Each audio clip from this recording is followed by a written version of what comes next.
Are you looking to level up your author business? Are you pounding your head against a wall, wondering what your next step should be? Then join me, Daniel Wilcox. And me, Sacha Black, as we haul ass each week in a bid to level up. Level up! Come along for the ride as we delve deep into the business of writing, Craft, entrepreneurship, and every level of the author journey. This is the Next Level Author podcast. Hello, achievers, and welcome to episode 2 of the Next Level Author podcast, a podcast where we hold each other to account and track our step-by-step progress as we level up our author businesses. My name's Daniel Wilcox, and here with me every week is... Sacha Black. Hey, Sacha, how's it going? Yeah, good, thank you. I'm just pleased that I managed to do my first weekly task. I haven't failed at the first hurdle. No, that's good, considering that... We're batching these episodes at the minute for launch and release, aren't we? So it's actually less time between what it's going to be going forward at the minute. So you've had to do some super quick homework, and yes, I have as well. I did, yeah, and I whined and whinged and moaned the entire way through it. Just constant messages, constant updates. Like, is it this? Have we considered this? Yeah. No, I'm completely in the same boat with you. I mean, it's quite difficult actually looking at what your next levels are, particularly when you're going to sit there and just. Because you're essentially, I mean, our difficulty was we were trying to work out whether or not this is a step-by-step roadmap or whether it's the far-off goals and the bits in between. But as I understand it, you finished yours? Yeah, so I think we went through our, blue sky dream goals last time. And so I think I've written 3 or 4 goals, but the one that I'm going to share, I think, is the next level. So for me, the most important thing now is to surpass my old day job income, so that I know that I've done the right thing by leaving my job. So I mean, you were pushing me to do SMART goals, which I was like shuddering over because. Well, let's be honest. You mentioned SMART goals. I didn't approach the SMART goals thing. You just went, should they be? Well, and I went, yeah. Yeah, but let's hold up a second here. The only reason I mentioned those is because you were like, oh, I'm expanding them and I'm doing this, and I'm like, whoa, honey, I was only doing like 3 words in my sentence for the goal. So anyway, so we have got our goals, and my next level, which I think is the important thing that we must confess for this podcast, is my next level is to surpass my financial income from my day job. And so I have a plethora of plans how I'm going to do that, which we won't go into right now. But that'd be a whole episode in itself.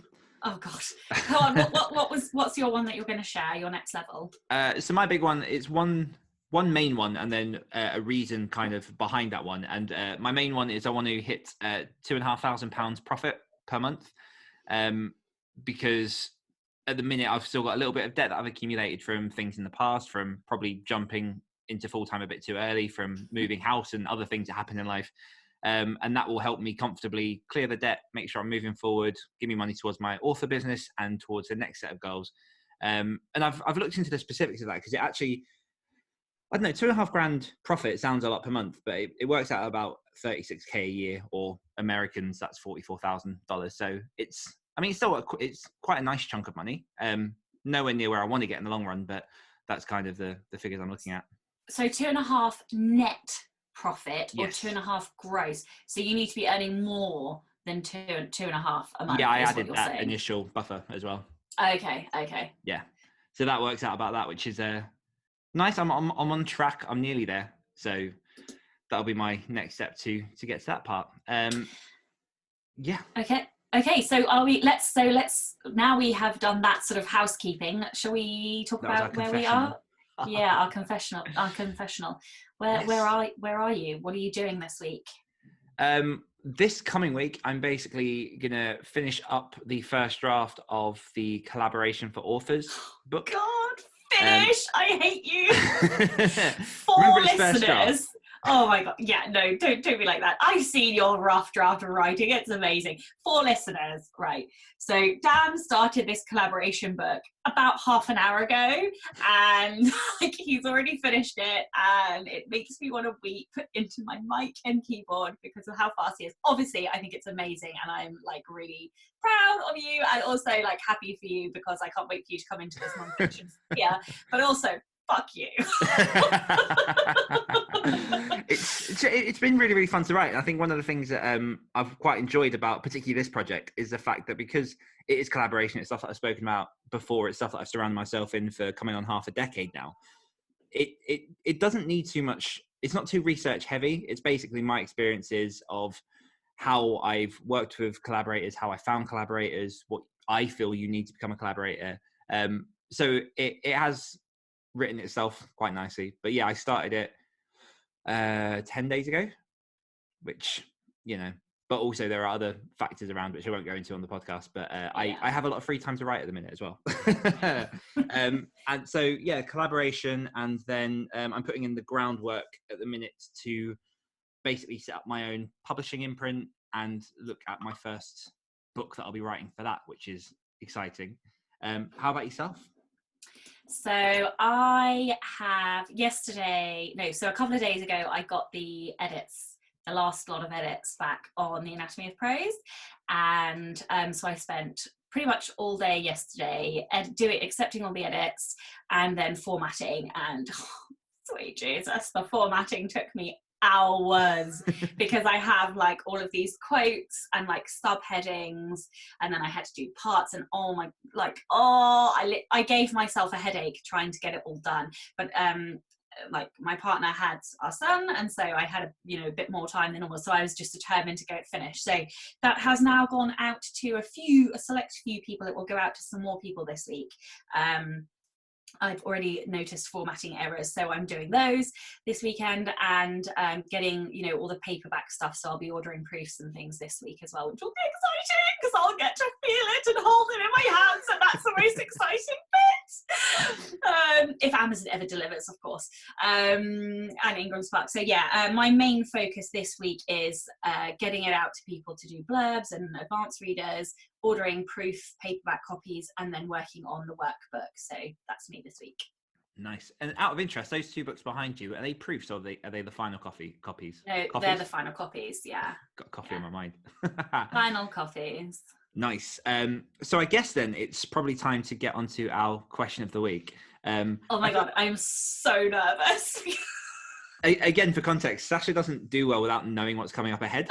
Really don't. This could be interesting, but I think it's a very timely question. I think it's one that will probably help a lot of listeners, which probably gives a bit of a clue as to what it may be about. Take it in any direction that you want to. But my question to you, Sacha, is how are you being sure to be kind to yourself during the coronavirus pandemic?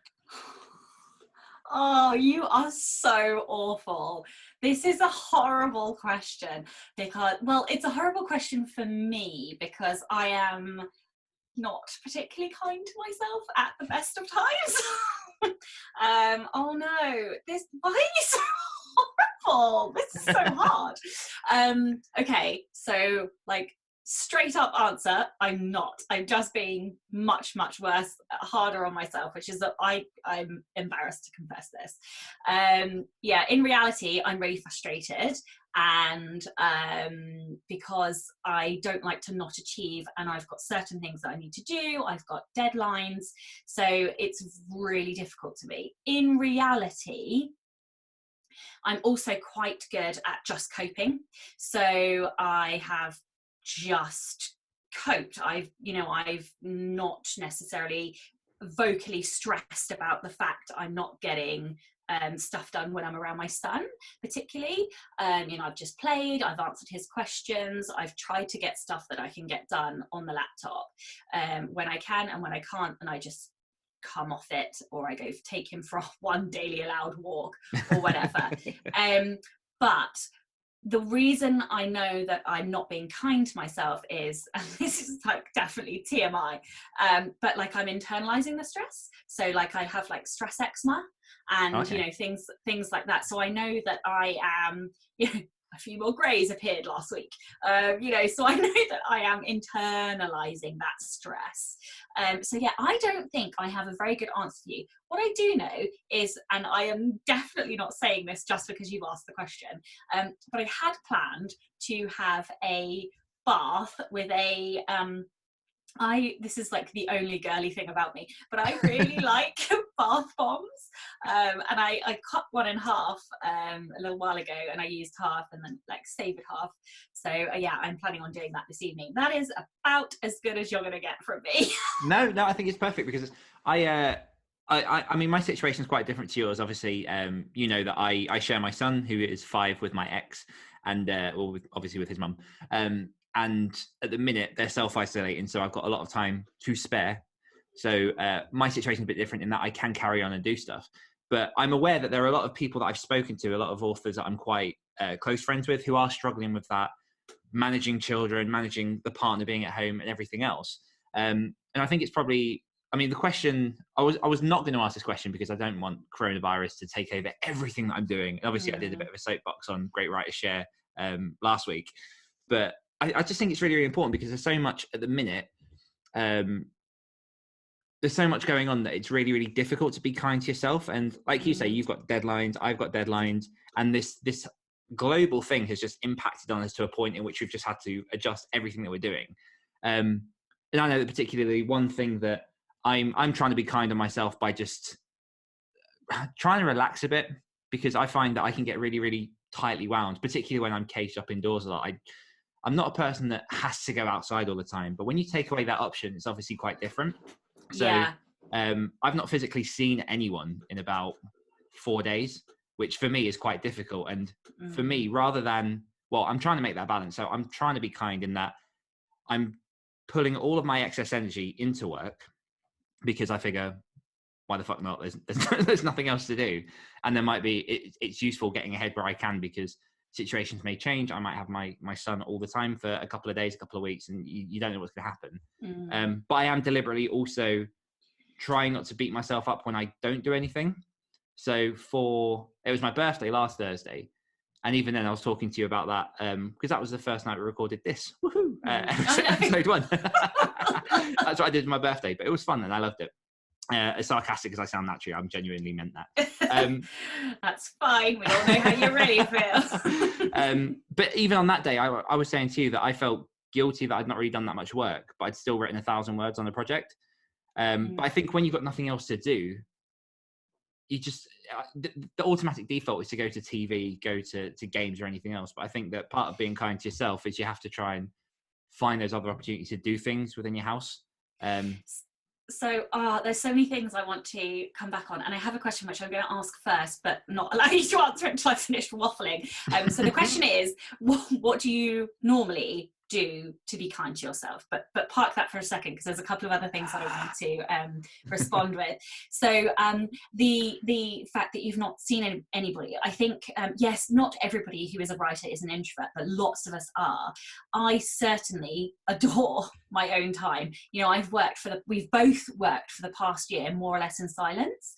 And so I'm finding having the noise and the constant interruptions really fracturing for my focus. Like I'm struggling to focus, but people forget that it's not that we never want to see anybody. It's just that, you know, for an introvert, they gather energy by being on their own. It's not that they want to be on their own all the time. And so, you know, even though I have my wife and my child at home, towards the end of last week, I actually felt really lonely because, you know, normally I get to see more people. I go to taekwondo. I have like a taekwondo family. You know, I get to go to the coffee shops, and, you know, I might not be interacting with anybody, but I have other people's energies around me. And I think people forget. And actually, I think this is the toll that this is going to take, as well as the economic toll. I think it's the mental toll on people. And that's why, you know, having chats here. Have you heard about 5,000 notifications? I'm so sorry. Did you just hear that one? I'm trying so hard. Oh God, I'm getting all of these notifications. I'm trying to turn them off. Anyway, so I think that is just worth like mentioning. And I've now forgotten the other one. But anyway, yes. Yeah, so how are you normally kind to yourself? Balance. I normally have quite a regimented routine for when I get the work done, and then what I've started to do, because I was awful for it and I just kept burning myself out, was have times where I just switched off, and then that was it. Like, work was compartmentalized, it was put aside. And in terms of being kind to myself, I'll go for walks, I'll phone people, obviously spend time with my son. One thing that one thing that I do really, really enjoy is just literally a scolding hot bath and my Kindle. And I know it's probably not a thing that a man would normally do, but whatever. But I absolutely love it. And to have an evening where I can just sit down, do that and chill, because there's so much of my day in which I'm plugged into different things. Yeah. And you could argue there that the Kindle is another form of plugging into something, but just taking the time to just chill out, breathe, not have my head really anywhere else, and then do that is quite a big one. And occasionally washing up as well. If I find myself getting really scrambled to a point where I'm like, there's so much to do, I don't know what to do next, I'll turn music off, I'll turn podcasts off, I'll just wash up. Wow, I need one of you in my house. It's like washing up is one of my most hated jobs because I have to do it all the time. I think that's really interesting because if I'm left to my own devices, I will get up, shower, eat breakfast, and then not stop working until I fall asleep at the desk. I mean, literally, if my partner's away and my son's away, or when my son goes to my mum's for a weekend or whatever, I mean, I will literally work until my eyes bleed. And I don't really know why I do that, but yeah, I'm definitely a workaholic, and it's a lesson I'm still trying to learn. I'm not very good at yeah, well, I think there's a balance that needs to be struck as well, because obviously we've made something that we love our job, so there's an element of what do you escape from when your escape becomes your job. Exactly. And that was something I used to teach parkour and free running, and for the years before that I used to train and do that a lot, and it got to a point where because I started teaching it I lost the love for it. Which I'm hoping, touch wood, doesn't happen with writing, and it hasn't yet. But it's very similar in that even if you stop to read some fiction, stop to read a book, your working mind's still going on. How can I apply this to what I'm doing? What are these guys doing? You look at the author and how they're building their business. So there's lots going on there. But I think the argument can be made that it's not the worst thing. No. Well, I suppose that's why I do taekwondo as well, because that's twice a week, and that's no technology. It's just you, your body, and potentially a human punch bag. So yeah, that's possibly. But anyway, so in summary, Sacha's a bit shit, and Dan's got it nailed. I think that's how that could be interpreted. Yeah. I think the biggest thing that I am doing to be kind to myself right now is just lowering, like, even though I know I am doing a lot right now, but that's because my circumstances are slightly different, but my whole thing is that I'm lowering my expectations of what I wanted to achieve, because I'm preparing myself. At the minute I'm basically storing up all the words for if I get to a situation in which I suddenly can't, because I've got my son for X amount of days and it impacts that. So it's all about balance and just trying to adjust, because as much as people all over the world have planned, all of those plans have fallen to shit.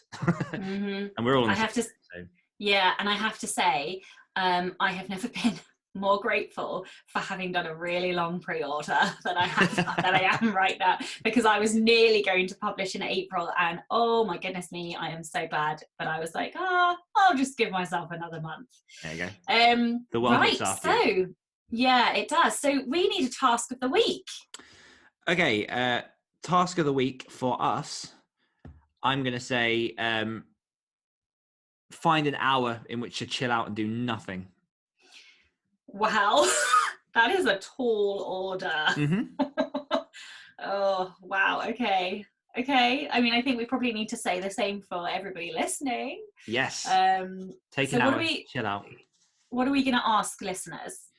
I think the same question. How are you being kind to yourself at this present moment in time? I mean, whether you're working from home and balancing another job, whether you're not even writing yet and you're just looking at maybe getting into the craft, what are you doing to be kind to yourself and make sure that you're not getting dragged down, because we're all stuck inside and this is affecting all of us. So yeah. Okay, lovely. Cool. And then I will see you next week. See you next week. All right, bye. Bye. Hungry for more? If you enjoyed this podcast, you can hear more of my angelic accent and Dan's dulcet tones on our other podcasts. For more of me, check out the Great Writers Share podcast. For more of me, listen to the Rebel Author podcast. We'll be back next week holding each other to account as Dan and Sacha become next level authors. We'll find some goodness in there. Yeah.